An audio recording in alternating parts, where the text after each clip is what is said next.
Peace, family. This is Lions Den with another news and commentary. I'm gonna give a shout out to S. Paris for this article on this situation with the Emmett Till. For those of you who don't know what happened, the Emmett Till is 62 years ago, when a white woman accuses Emmett Till of whistling her, and then her family, including her husband at the time and her brother at the time, really killed this young man, really lynched him, murdered him brutally. And so 62 years later, I believe I reported that the U.S. Justice Department, led by Attorney General Jeff Sessions, is planning to reopen the case of the situation and what happened to Emmett Till.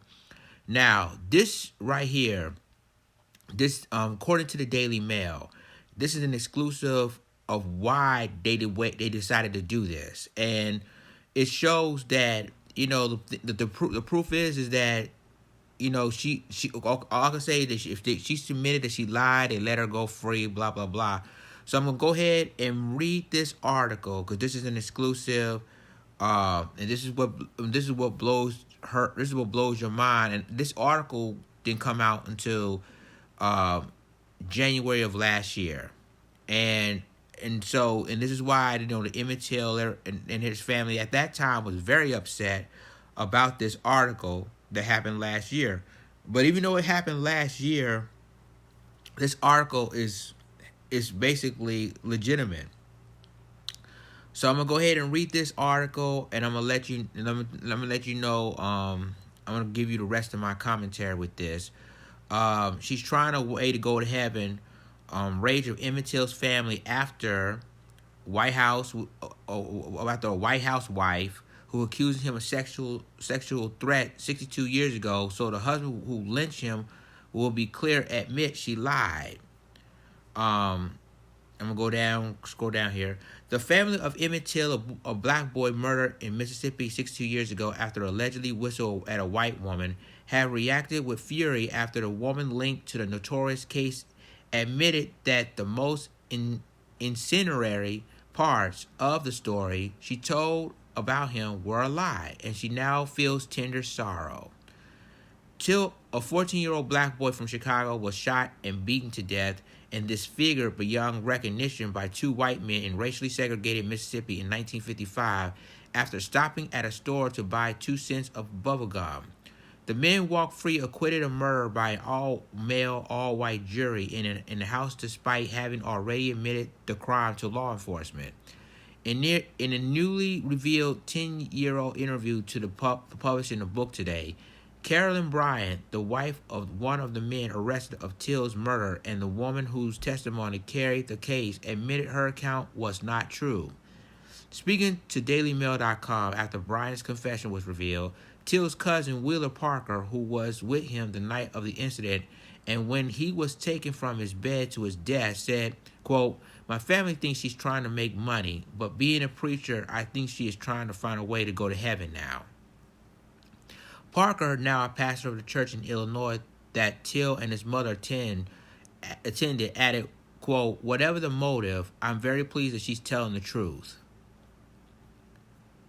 Let's scroll down real quick. But others from Till's family are upset that it has taken 10 years for Bryant's confession to be made public. Published in a book, The Blood of Emmett Till by Duke University professor Timothy Tyson. Erika Gordon Taylor, who is Till's mother's cousin and the family spokeswoman, said there are people who have died in the last 10 years whose lives were very impacted by what happened in 1955. That disturbs me. The horror unfolded on the night in August of 1955 when Bryant, then 21, had been working at the store the night Till went to buy gum. Shortly after leaving the store, it's likely he whistled at her. On the stand, she told the court that he had grabbed her and verbally accosted her. In her evocative testimony, she couldn't bring herself to say the unprintable word he said to her, only that he told her he'd done something with white women before. It took the jury less than an hour to acquit. Roy Bryant and his half-brother John Milliam of Till's murder.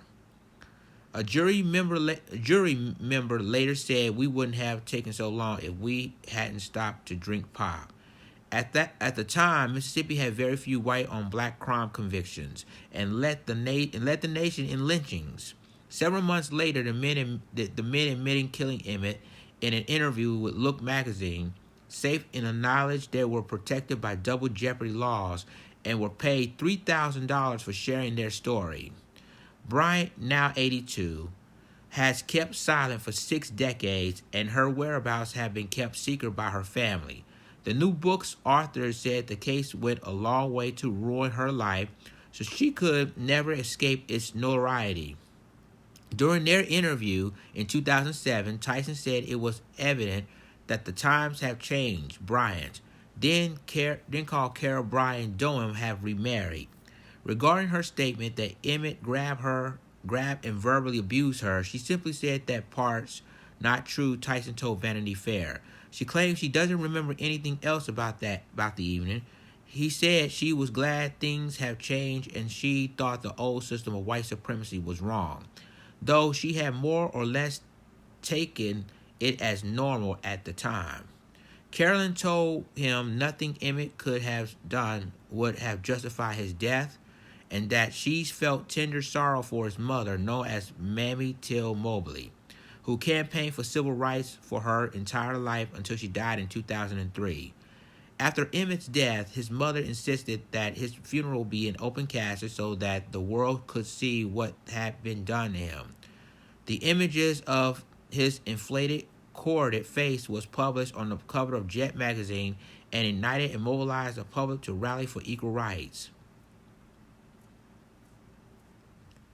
Continuing, Bryant said that losing her own son helped her to understand and sympathize with the grief Emmett's mother felt, but Till's surviving family reacted with fury to this sympathy. Gordon Taylor, who runs the Mammy Till Mobley Memorial Foundation, says she is a coward. How dare she compare losing her son to Mammy losing Emmett? There's no comparison. Your son most likely died in normal circumstances, but you caused Emmett to murder in a very heinous way. She added that she cannot understand why the author waited 10 years before publishing the confession. Tyson had explained the delay by saying, "I'm more interested in what speaks to the ages than in what is the latest media thing." But Gordon Taylor believes peace in her family has been compromised for book sales. We're all upset about Timothy Tyson waiting 10 years, she told DailyMail.com. It was a marketing strategy, and all of this is just publicity for his book. No one should buy this book. Till, who was from the middle-class Chicago and home, had visited family in Mississippi of August 1955, staying with his uncle Moses Wright and his cousin Stephen Wright and Wheeler Parker. Parker, now 77, said Bryant's confession has brought him closure. He said, "No one has an idea how much it has helped me. This is one of the things I have been praying for. For 60 years, it has been a very sore spot, in fact, painful, for me to endure the way they painted Emmett Till and the light they put him in. So I have been waiting on wanting closure because it has been very painful for me. I am glad that she's telling the truth." Wheeler remembers stepping out with his other cousin Stephen while Emmett completed the purchase. He said he remembers Emmett did nothing but jokingly whistle to Carolyn. The boys even forgot about the incident until one night Carolyn's husband, Roy Bryant, and his half-brother John Milliam showing up at the house. They first entered Wheeler's room. He was 16 at the time and praying earnestly because he was afraid for his life. "I could hear the footsteps coming towards the door of my room," Wheeler told DailyMail.com. Speaking of Bryant and Milliam, he said they walked with a gun in one hand and flashlight in the other. "I was shaking like a leaf, and I closed my eyes waiting to be shot. God, I'm getting ready to die," Wheeler prayed. "These people are getting ready to kill." Wheeler said the family had no idea what they would do to Emmett when they forced him out of his bed that night. It is reported that Carolyn was in a car outside of Emmett's uncle's home that night to identify him. 3 days later, his body was found. He had been made to carry a 75-pound cotton gin fan to the bank of the river, then ordered him to take off his clothes. He was beaten to a pulp. His eyes was gouged out before he was shot in the head. His body was then thrown in the river, tied to the cotton gin fan with barbed wires. John Milliam died at 61 in 1981 with bone cancer, and Roy Bryant also died from cancer in 1994. The Justice Department re-examined the case in 2004, and Juanita Milliam, John's wife, stated Carolyn's story was fabricated, but no one was charged. Parker and Gordon Taylor hoped that Bryant will be indicted because last December Barack Obama renewed a bill, Emmett Till Unsolved Civil Rights Crimes Bill, which allows the FBI to investigate crimes committed during the Jim Crow era. Even though uncertainty looms about justice, what is clear to Emmett's family is that his legacy will continue to take shape. Speaking of the inspiration she gained from Emmett's mother, who raised her in Chicago, Erika said Mamie Till dedicated her life to working with young people. I am going to continue to keep her legacy and to do what Mamie Till would have wanted us to do. I am going to continue to educate people who don't know the story. That's all the article from last year. And just like I reported yesterday that the U.S. Justice Department, led by Jeff Sessions, is reopening the Emmett Till case. And the biggest question is, ladies and gentlemen, first of all, how are they going to reopen the case when two people that was responsible for Emmett Till's death is deceased? And as far as the woman who basically accused Emmett Till of whistling her, I don't even know they're going to charge her. I don't even know they're going to even prosecute her because of her age. So you see, the thing of it is that in my opinion, this is a waste of time, and waited so long to even reopen the case, knowing that the two suspects that killed Emmett Till is dead, is gone.